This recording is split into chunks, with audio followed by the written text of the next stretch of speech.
What do you think of when you hear the word diversity?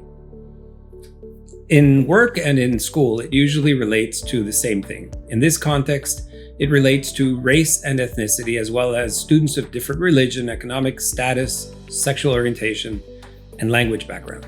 However, there is a type of diversity that is more invisible than the ones we primarily think of when we think of the term diversity. The type of diversity that I'm referring to would exist in a boardroom even if every member of that board was a 50-year-old white male and they all grew up in the same neighborhood with the same friends and the same opportunities in life. I'm talking about a type of diversity that exists even among siblings. I'm not talking about personality differences. When you look at this graph, what do you see? Most people would say that they see a normal distribution curve with plots that might be different people. That could be true. However, what if I said that this is a single person? Each dot refers to a cognitive skill.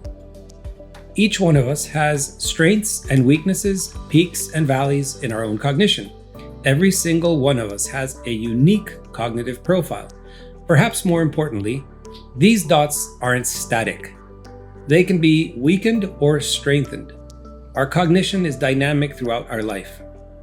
Every classroom is full of students with diverse cognitive skills that affect how each one of them processes the information they're taught.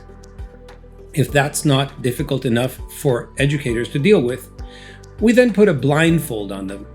As we don't evaluate each student's cognitive profile or provide any guidance, on average, on how to best personalize and differentiate instruction in order to take into account differences in processing speed, working memory, attention, executive function, memory, metacognition. All those differences exist in the classroom, but we don't set up our educators or our students for success if we keep everyone in the dark about cognition and how the tasks that they are performing day in and day out depend on the relative strength of their students' cognitive skills.